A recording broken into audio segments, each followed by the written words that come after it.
Good morning, Michelle Arnott here at Diamond Rock Glass Studio. Thank you so much for joining me. In today's video, we will be making some 3D six-sided spinning hearts and some 3D six-sided trees. So the jig that we're going to be using today looks like this. And again, this is made by my brother Mark at Game On 3D. He uses a resin mixture that is heat proof, and these are very durable. You can use them over and over. They clean up really nicely. So I will be showing you in this video how we use this. It's super easy, super fun. And this particular jig makes a variety of different items, but today we will only be making two of those, so the hearts and the trees. And I want to show you an example of what the hearts look like. Here is a small heart. So I'm going to show you how to make the small heart using these 6 bevels. And I'm going to show you also, you do not need to use bevels to make these hearts. You can simply cut the shapes out with glass. And here is the medium-sized heart that we'll be making. Again, a different size and shape of bevels. And lastly, but not least, the large heart. And again, some larger, different size and shape bevels. And again, and I'm going to show you the pattern that we'll be using today. So here's the pattern, and you can see, you can clearly either use bevels or you can just simply cut these shapes out with glass. And in my on my website right now, I do have the bevels to make the small and the large heart. I do not currently have the medium-sized bevels, but I am trying to source where to get those to make them available on my website. So you can take a look on my website to see those. So in addition to making the hearts today, we're also going to make the trees. So here's an example of what the large and the medium look like.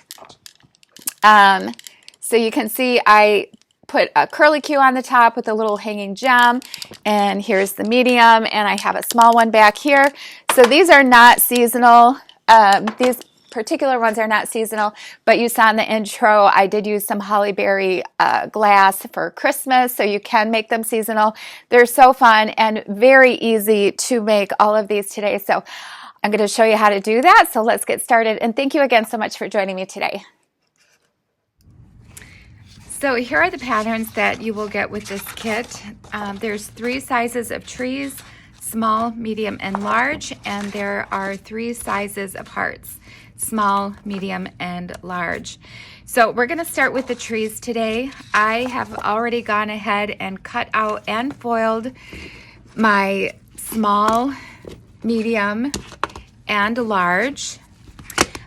So here's my pattern piece for these. When you're placing your pattern piece on the glass, with this glass, it's smooth on both sides. One side is iridescent, but both sides are smooth, and that's going to matter when we get to using our jig and the assembly of these pieces. So with this glass being smooth on both sides, I put all of the pattern pieces on the glass, all 6 of them upside down. So now we're going to have 3 sets. So here's 1 set, here's 2 sets, and here are 3 sets. So 3 sets of trees. So as you can see, iridescent side is up on one side, iridescent side is down on the other. Iridescent up, iridescent down, iridescent up, iridescent down. And that's fine for this glass. It's smooth on both sides, like I said, because the first thing that we're going to do when we assemble these is we are going to take one of our sets and use this jig, and we are going to create 3 of these, all with this angle. If you have used my star kit, Mark creates these jigs, and I do feel like this ridge on the bottom is just brilliant. So when you place your pattern pieces in here like this, it is going to create a perfect angle because of this ridge down here. If this ridge was not there, the glass would slide all the way down. Then you would have to carefully be trying to situate it so you create that perfect angle. But with the ridge, you can just place your pattern pieces. It will create a perfect angle. So we're going to do that with all 3 of these. So we're going to go ahead and situate our pattern pieces in that angle like this. So you'll notice this is a different jig. So this is the first jig that Mark sent to me to experiment with, and I gave him the go ahead and print. So this was the first batch he sent to me, so I always practice. Usually with the first few batches, make sure everything's working well. So all I'm gonna do is add some flux to that center seam.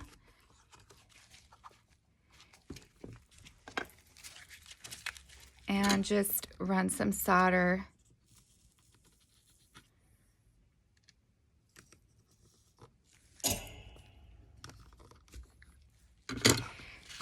So once you get that center soldered, you want to take it out and look at the beautiful angle that this has created.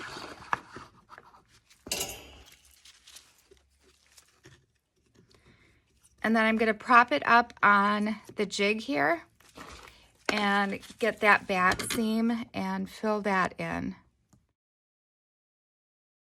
So now we have our first angle, and you could go ahead and do these other 2, but I'm gonna go ahead and show you what you want to do after you get all 3 to this point. You're then gonna flux all the sides and tin every part of this that has copper foil. You're gonna go ahead and tin that next.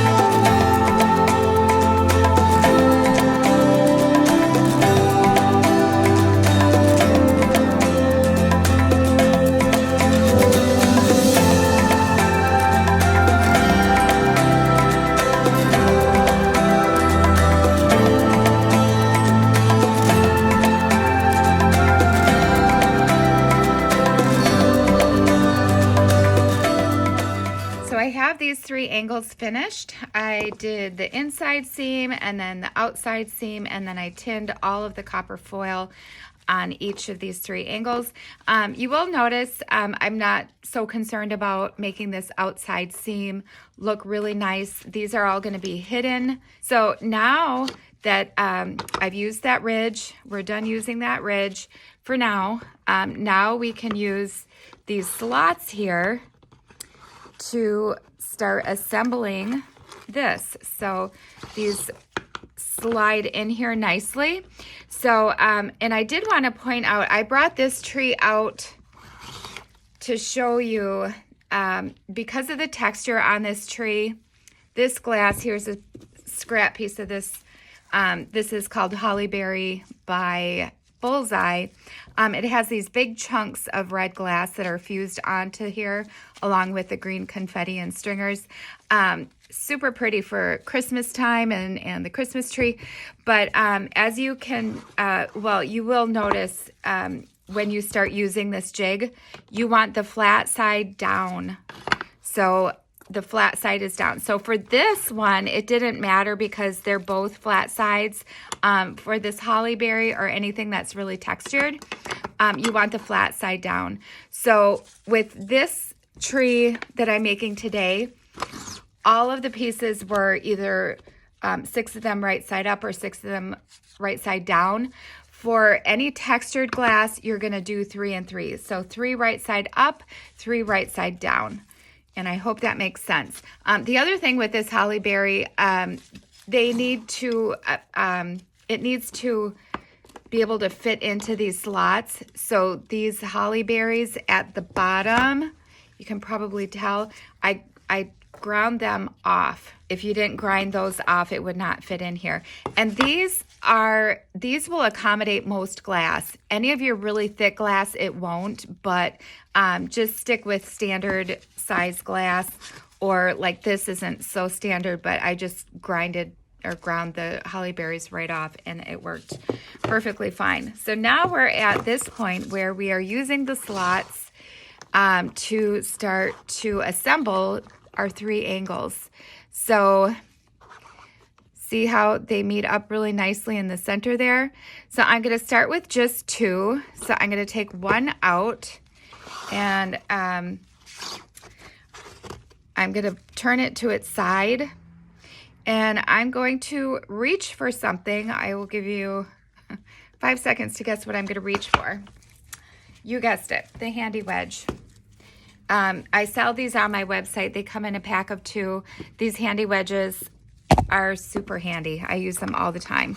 So let me put these 3 together again, because I like to put them all in here at the same time, and then remove 1 to show you what I'm doing. I'm just going to carefully put it on its side a little, and you can see that perfect angle again. I'm just going to tack it. And again, you don't have to be really pretty on this inside part here. Okay, so now I'm going to use my handy wedge to kind of hold it and get that seam a little better. And I'm not even going to fill it all the way in, because just a little will actually give you a lot of strength.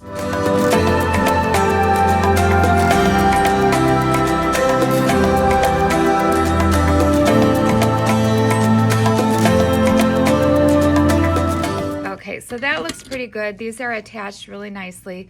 You can see that's attached really good, but it's a little messy, and that's okay. It's because it's going to be covered up by this one. So you can either now put this back in here like this, and put the 3rd one in here like this. And now either like this, go ahead and carefully tack some solder in there, or I just like to make sure that the top is somewhat even and level. So now I'm going to actually hold it on its side, checking the top again, and then go ahead and get this one at the correct angle. Sometimes I add this 3rd piece, I add this 3rd piece without even using the jig. I just eyeball it on without using this, but I'm just going to show you just to make sure, if you want to make sure that you're making it as good as possible, well, the angles as even as possible, you can go ahead and use the jig, but I don't always. And I used 3/16 foil for this. With this jig, if you want to make your life a little easier, you can use 7/32, and you'll see when I make the hearts, I'm going to use the 7/32, and I will explain why. It's actually, it's because the bevels are a little fatter, and to get the solder into that initial angle, you like to have the copper foil more reachable. So I'll show you that when we get to the hearts. But now I can use just my handy wedge and put the jig away, and now I'm going to get all of these seams here.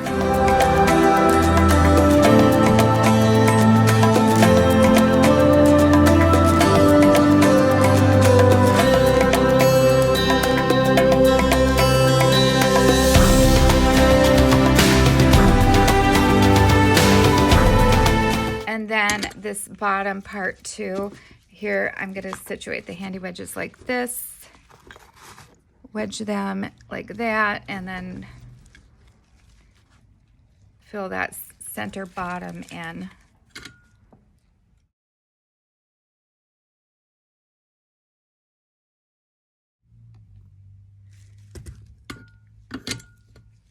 So now we have something that looks like this.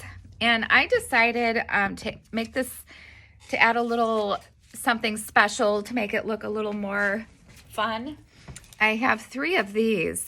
One for the small, one for the medium, and one for the large. So I thought that would look kind of pretty.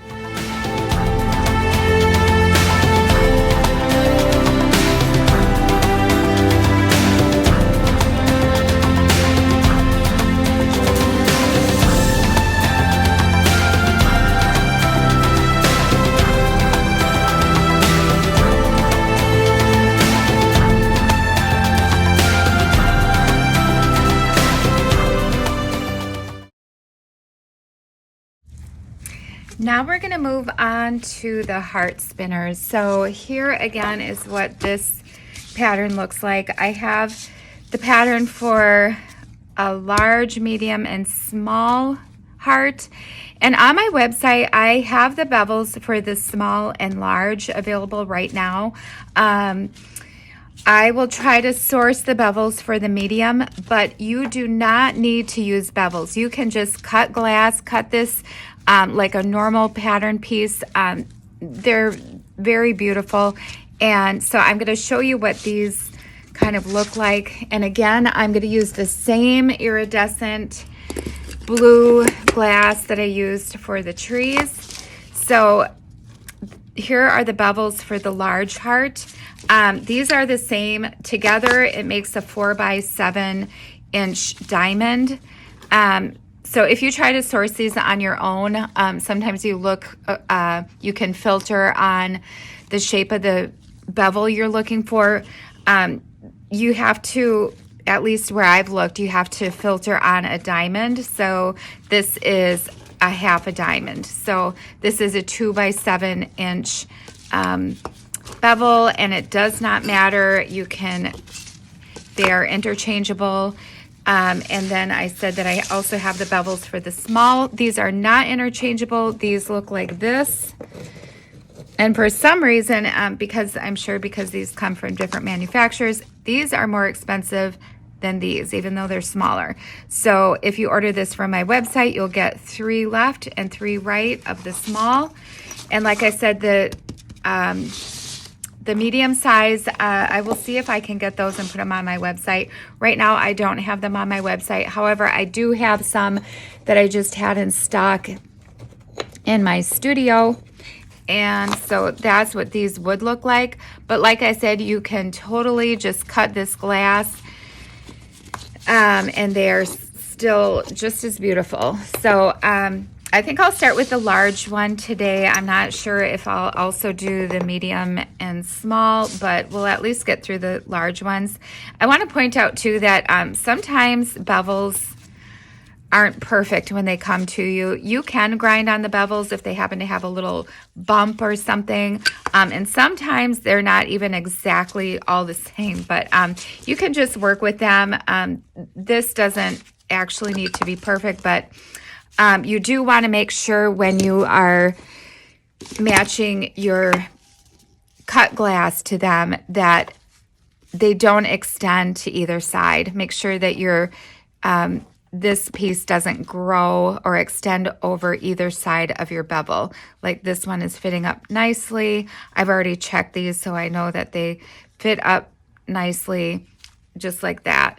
Now, very important, you want to notate where the top is, because these are slightly different from top to bottom. To make your life a little easier, put that X on there with a permanent marker. Again, I use my Pilot Gold marker. You've seen that marker in almost all my videos. It does not wash off. It only comes off once you grind it off, or you use something like a paint thinner or nail polish remover to get that off. So I can still see my X and my 1. Half of them were traced right side up and half of them were traced upside down. So, but the bevels will always be right side up. So let's go ahead and start building our first heart spinner and get rid of this pattern.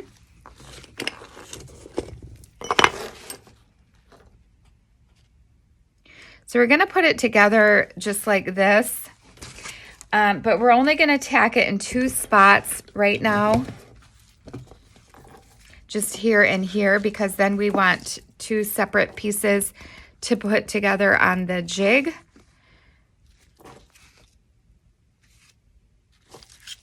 So I'm mostly looking at this outside part. I want it to be flush there.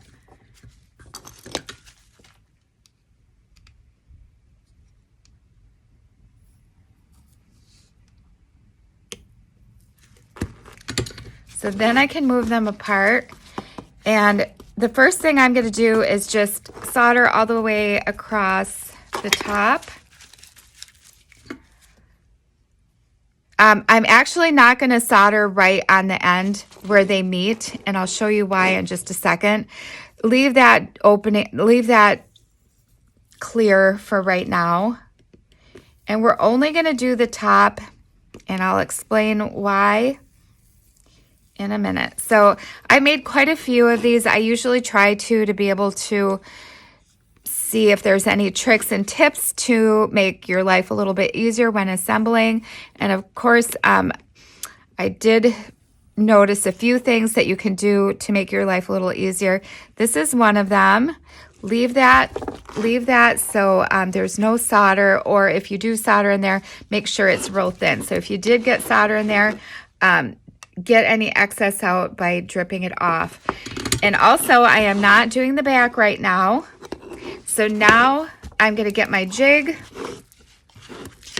and just like the trees, I am going to put the flat side down. And for these bevels, it does matter.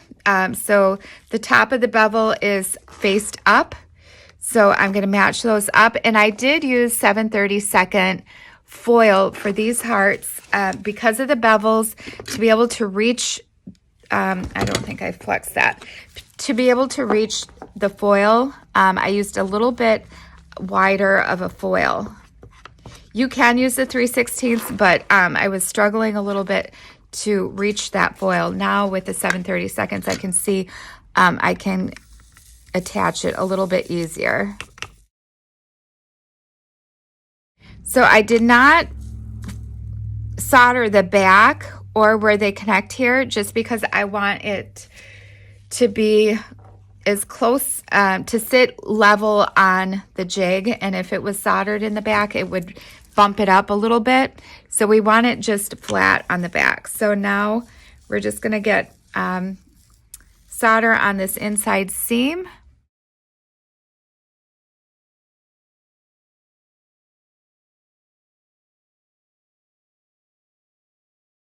And again, I'm not worried about making that look really nice. So now I want to be careful with this. Don't hold it by this. You don't want that to flap off. Hold it down here on the bevel part where it's stronger. Now we can not only tin the outsides, but we're going to get this back seam also.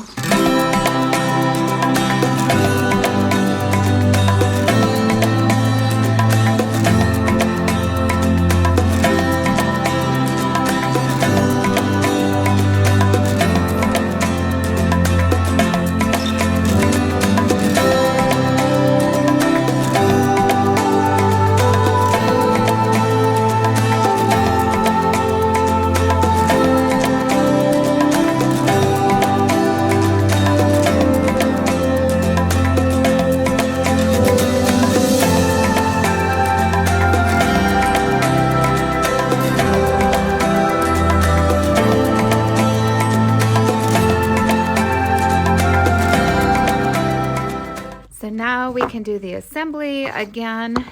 Use these slots to slide these in here, just like we did for the tree.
If you are new to stained glass or you need a refresher, please feel free to go back to my very first video. It's 55 minutes long. It's how to make a sun catcher, and it walks you through all of the steps of the stained glass process. So from picking out your pattern to picking out your glass, how to cut, grind, foil, solder, and finally finish your piece, it's all taught in that first video. I want to thank you again so much for watching today, and I will see you next time.